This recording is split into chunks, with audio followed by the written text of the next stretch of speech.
Bonjour tout le monde et bienvenue dans cette nouvelle vidéo de cette introduction à l'informatique. Dans cette vidéo, nous découvrirons les unités de mesure en informatique.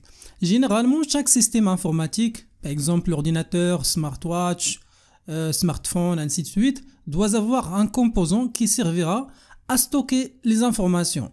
Ainsi, l'une des caractéristiques à prendre en compte lors de l'achat d'un ordinateur ou d'un smartphone est sa capacité de stockage. Au début, le seul composant pour stocker les informations ou bien des informations était le disque dur. Ce slide illustre le premier disque dur de l'histoire. Il pesait un ton et il coûtait un somme de 50 000 $ et possède uniquement une capacité de stockage de 5 mégas. Bien sûr, actuellement, il y a un grand changement.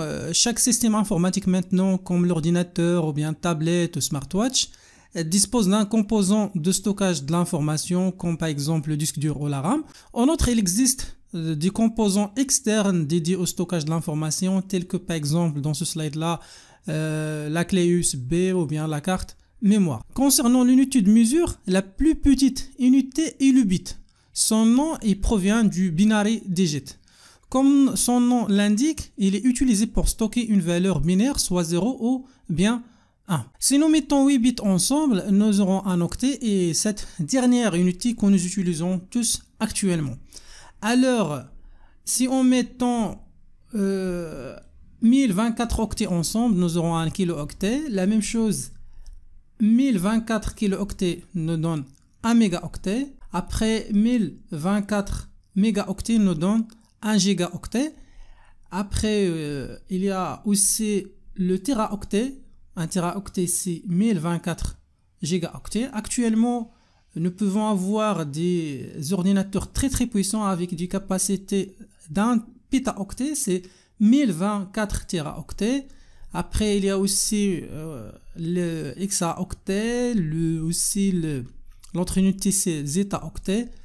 Et par exemple, dans les serveurs d'Amazon ou bien de Google ou bien de Facebook, nous pouvons parler de l'utaoctet. C'est la plus grande unité de mesure actuellement. Et bien sûr, dans le futur, nous allons entendre d'autres unités de mesure. Alors, pour résumer tout ça, donc au début de l'utilisation de l'ordinateur, l'unité de mesure était le bit, donc il permet de stocker soit 0, soit 1, c'est la plus petite unité de mesure. Actuellement, nous utilisons des extensions de l'octet, kilo-octet, le mégaoctet, le gigaoctet, et cette unité qui permet de mesurer la quantité de données qu'un ordinateur ou bien un système informatique peut stocker. Alors pour les symboles, donc on utilise bi ou bien bit pour bit, octet c'est octet, après pour kilo-octet c'est KO, mégaoctet, ainsi de suite pour le téra et le gigaoctet. Juste une petite remarque, lorsqu'on utilise les unités de mesure, il faut faire attention au niveau de conversion.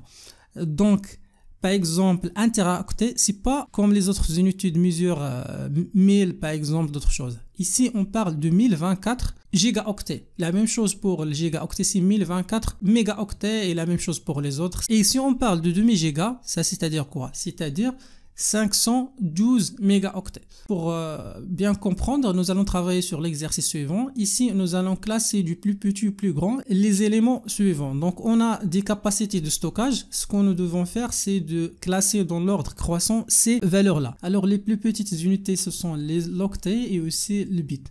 Alors, ce qu'on va faire maintenant, c'est de voir la plus petite entre ces deux valeurs. Alors, ce qu'on va faire, c'est de convertir d'abord 2 octets en dans ce cas-là en bits. Donc nous trouvons donc 2 fois 8, ça va donner dans ce cas-là 16 bits.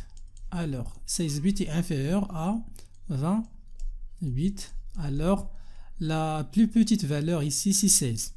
Après nous devons comparer ces valeurs puisqu'elles sont proches au niveau d'unité de mesure.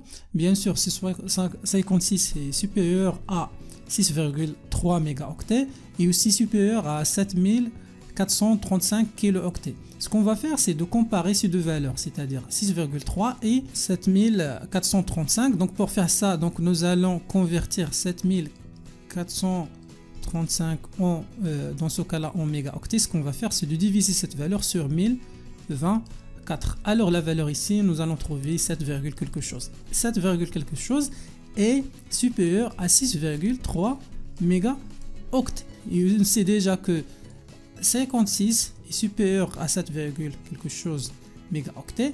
Et finalement, la plus grande valeur, c'est, ou bien la plus grande capacité dans ce cas-là, c'est 6,3 gigaoctets. Alors, le résultat final, donc la plus petite valeur dans ce cas-là, c'est, quand nous avons déjà dit, c'est 2 octets. Après, cette valeur est inférieure à 28.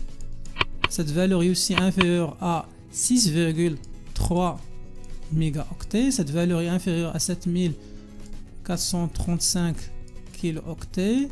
Inférieure dans ce cas-là à 56 mégaoctets. Et finalement, cette valeur est inférieure à 6,3 gigaoctets.